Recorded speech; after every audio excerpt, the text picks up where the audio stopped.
Hey everyone, and welcome back to the channel. Today, I've got a story that, yes, going to grab you right from the start and take you on an incredible journey. It's a tale about secrets, identity, and the power of stories, both the ones we tell and the ones we hide. So, settle in, because this one is truly special.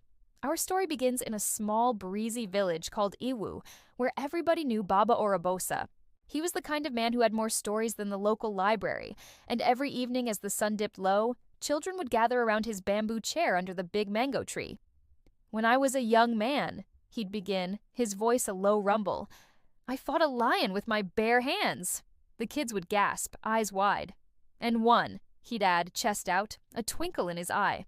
Baba Orobosa's tales were legendary. He claimed to have traveled to 7 countries, built ships for the British during the war, and even taught Nnamdi Azikiwe how to dance high life. The villagers, well, they'd laugh. Half believing, half mocking, some said his stories kept the evenings alive, while others whispered that the old man had simply gone senile. But there was one person who believed every single word: his grandson, Osahan. Osahan had grown up in Benin City, but after his mother's passing, he was sent to live with his grandfather in Ewu. He absolutely adored Baba. He loved the way the old man's voice rose and fell like a drum, and how his stories painted such vivid pictures of courage, adventure, and love. "Baba," Osahan would beg, "tell me again how you found gold in the river Niger."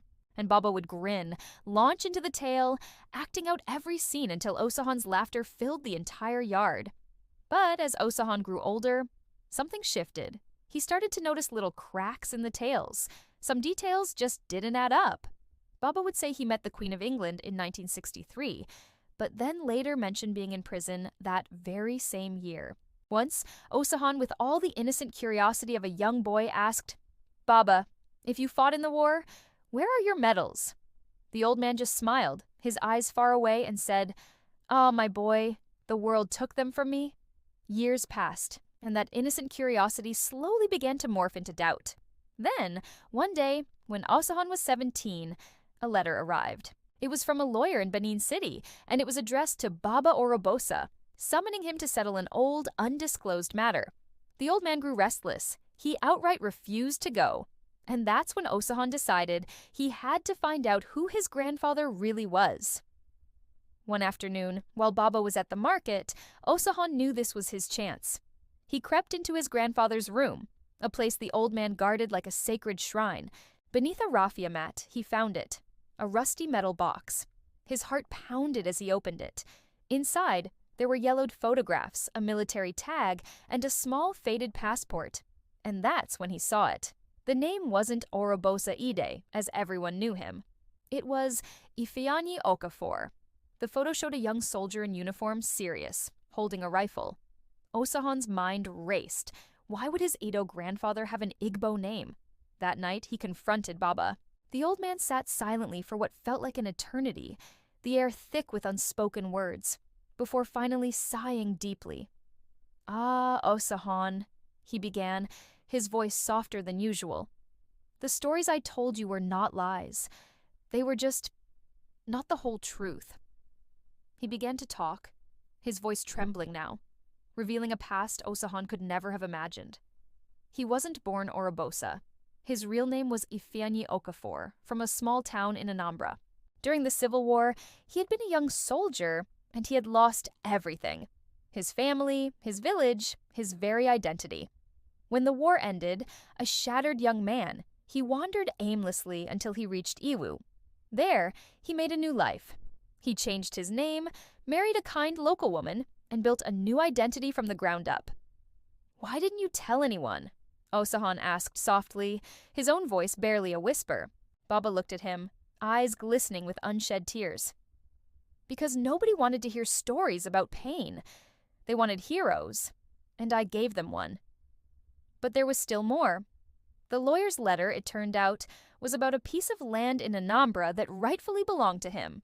He had been running from it all these years, afraid that if he went back, the ghosts of his past would drag him under, consume him completely. Osahan, with a wisdom beyond his years, knew what had to be done. He convinced his grandfather to go. Together, they embarked on a journey back to Anambra, a place Baba hadn't seen in over 40 years. The trip was incredibly emotional. When they finally arrived, an old woman, frail but with eyes that sparkled with recognition, immediately knew him. "Ifeanyi?" she whispered, and then burst into tears. It was his younger sister, who had believed him dead all these decades. The reunion was bittersweet, filled with tears and laughter. They spent days talking, sharing memories, and crying over the lost time. But what truly moved Osahan was witnessing the cracks in his grandfather as legendary stories finally fill with truth. The lion Baba had fought? It was the ferocious lion of hunger. The ships he built for the British were actually the brutal trenches he dug during the war. The Queen of England? That was a metaphor for a compassionate nurse who had once saved his life.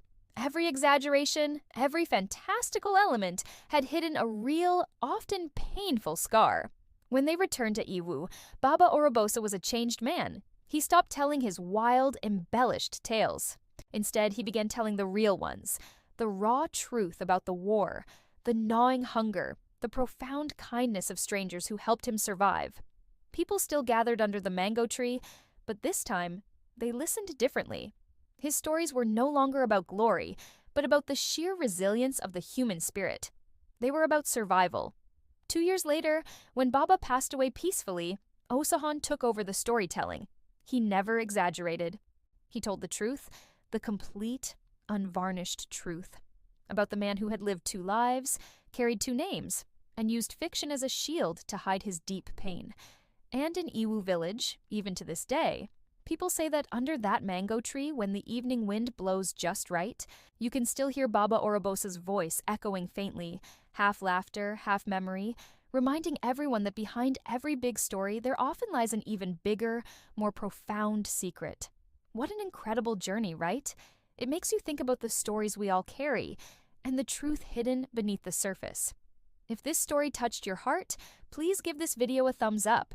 And don't forget to subscribe and hit that notification bell so you don't need to miss out on more inspiring tales. Thanks for watching, and I'll see you in the next one.